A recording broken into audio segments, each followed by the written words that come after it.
When we feel our life is on course, when we think we are content in our roles at work, at home and in society, we don't expect any sudden awakening in the middle of the night to turn it all upside down. It can happen, even to the most unsuspecting TV celebrity. Just ask Suzanne Somers. I can't see! Wait, Chrissy, hang on. Watch out. Oh, that scared me. For a minute, my whole life flashed in front of my eyes. What'd you see? Nothing. It was too dark. It isn't the kind of story you'd expect from the lips of the blonde who put the jiggle into the hit TV series Three's Company. It's a far more spiritual experience than you'd expect from her new series, Step by Step. No, Frank, you know I have a rule. No entertainment in the bedroom. Other than me. But this is the unexplainable encounter Suzanne Somers says she had with an inner force that woke her from deep sleep and overtook her early one morning about 6 years ago. An experience that changed her life, led to a best-selling book, and changed her image for every TV viewer in America. Her story is about the unexplained power that led her to write her extraordinary autobiography, Keeping Secrets. A story witnessed firsthand that early morning by her husband, Alan Hamill. I'm a different person because of this experience. And it's one of these unexplainable things.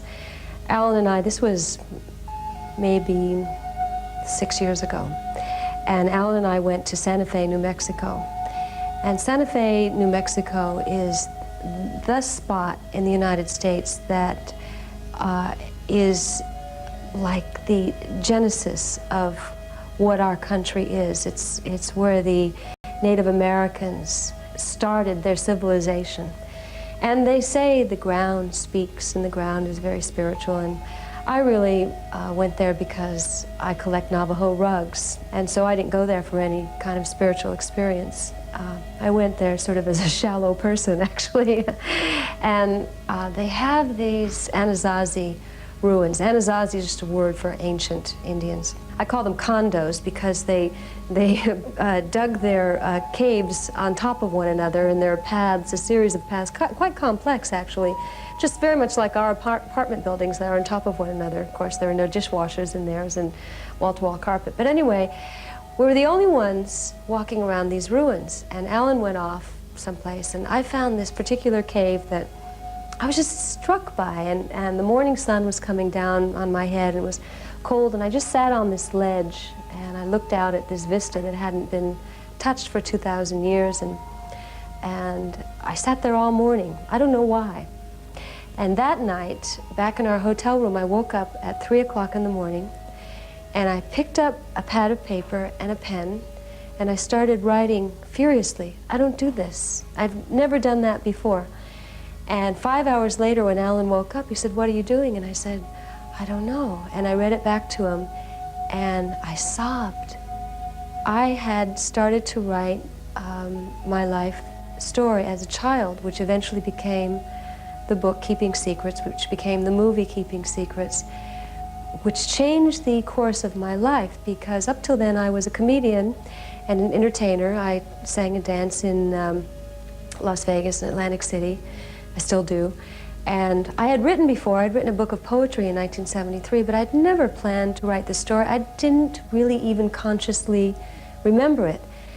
And I never felt a feeling even during the 5 hours when I was writing. It was almost like automatic writing. It was almost like I was a vessel. And because I felt nothing. It wasn't until I read it back that the little girl I was writing about I realized was me. I told a story, and it's almost like I didn't tell it. And now that book became the basis for a life's work that I never planned to do. If you said to me 10 years ago, "Do you think you'd be in the helping field?" I said, "No, I'm a singer, I'm a dancer, I'm a comedian." And we've been setting up these family treatment centers for people who live with addicts. The story is about growing up with my alcoholic father, who I loved with all my heart and hated with all my heart. And what it was like from a little girl's point of view, watching what was going on in our house and the fear. I never understood how much fear I felt living in this environment. It was terrifying. I wondered each night if someone was going to get killed. And it never dawned on me that's not normal to live like that. So is that a premonition? Is that a spiritual experience? I think so. I think something happened to me sitting on that ledge.